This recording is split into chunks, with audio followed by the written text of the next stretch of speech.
जय हिंद दोस्तों, यूपीएससी हिंदी में आप सभी का स्वागत है। कल की जो घटना हुई है ओल्ड राजेंद्र नगर में, आज हम लोग इस वीडियो के माध्यम से उस घटना पे बात करेंगे। सबसे पहले तो उन तीन बच्चों के प्रति मृत बच्चों के प्रति मेरी संवेदनाएं हैं, उनके परिवार के प्रति मेरी संवेदनाएं हैं और भगवान उनको अपने श्री चरणों में स्थान दे। मैं भी खुद इस 6 महीना पहले इस अनुभूति से गुजरा हूँ कि जब कोई प्रिय आपका परिजन, आपका निकटतम व्यक्ति जब नहीं रहता है तो कैसा महसूस होता है। सबसे बड़ी बात है इसमें क्या दिल पे गुजर रही होगी उन माता पिता पे जो बच्चे को क्या बनाने के लिए भेजे थे और क्या बच्चे क्या बन करके वहाँ गए, घर पे अपने अपने स्थान पर क्या बन करके आए। ये अपने आप में एक प्रश्न चिन्ह है व्यवस्था के ऊपर, संस्थानों के ऊपर जो पैसे ले लेते हैं। पैसे बच्चों को भेड़ बकरी की तरह ट्रीट किया जाता है। भाई अभी जैसे एक रिपोर्ट निकल के सामने आ रही है कि जिस स्थान पर बच्चों को लाइब्रेरी में पढ़ाया जा रहा था वो स्थान स्टोरेज के लिए और पार्किंग के लिए उसको अप्रूव की गई थी।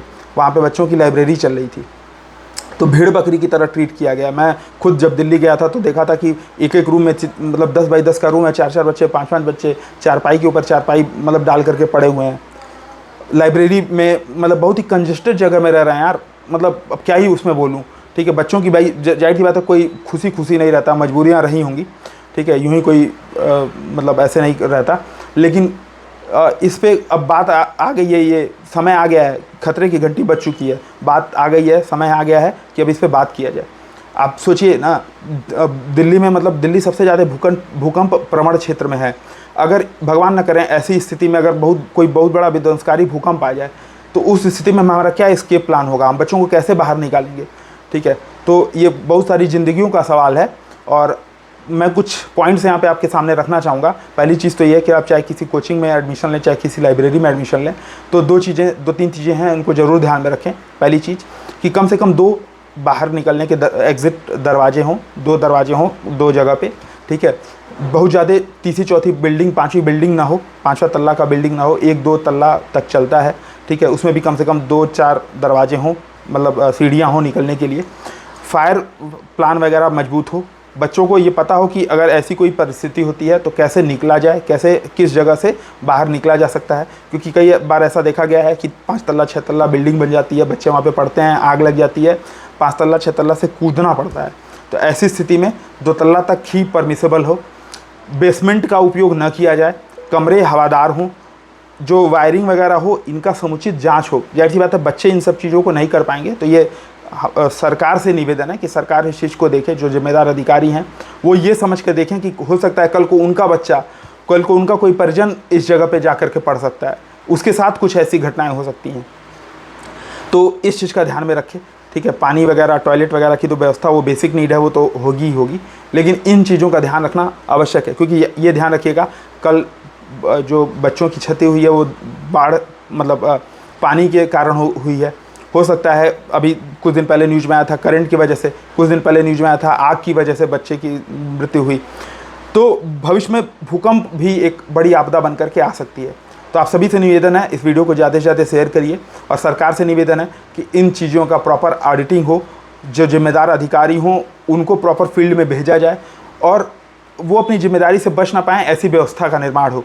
तो आप सभी इस वीडियो के माध्यम से जुड़िए और अपने अपने वक्तव्य इस पर दीजिए कि आगे क्या हो, कि ऐसी दुर्घटनाएं ना हो। एक बार फिर से उन सभी तीनों बच्चों के आत्मा के प्रति शांति के लिए हम लोग यहाँ पे प्रार्थना करते हैं और भविष्य में ऐसी दुर्घटनाएं ना हो, इसके लिए अभी से सजग रहना आवश्यक है। आप सजग रहेंगे तभी ये व्यवस्था आगे बढ़ पाएगी। और एक चीज़ और है, इस वीडियो के माध्यम से मैं आप सभी से कहना चाहूँगा, कोई ज़रूरी नहीं है यार कि वहीं रह करके तैयारी हो पाएगी। ठीक है, जैसे मेरा भाई है छोटा गौरव त्रिपाठी, IPS सेलेक्ट हुआ, हाँ 3-4 साल लगे लेकिन घर से सेलेक्ट हुआ।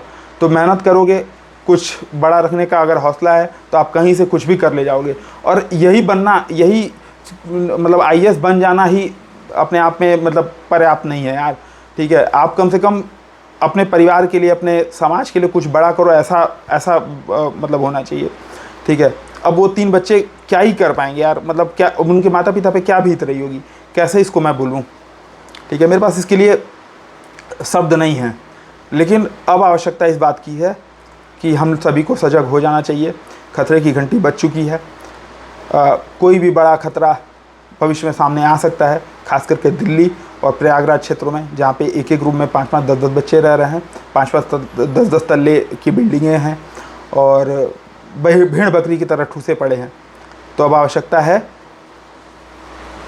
कदम उठाने का। ठीक है, आप सभी इस वीडियो को ज़्यादा से ज़्यादा सब शेयर करिए और सरकार से निवेदन है कि इस संदर्भ में उचित कदम उठाए। जय हिंद।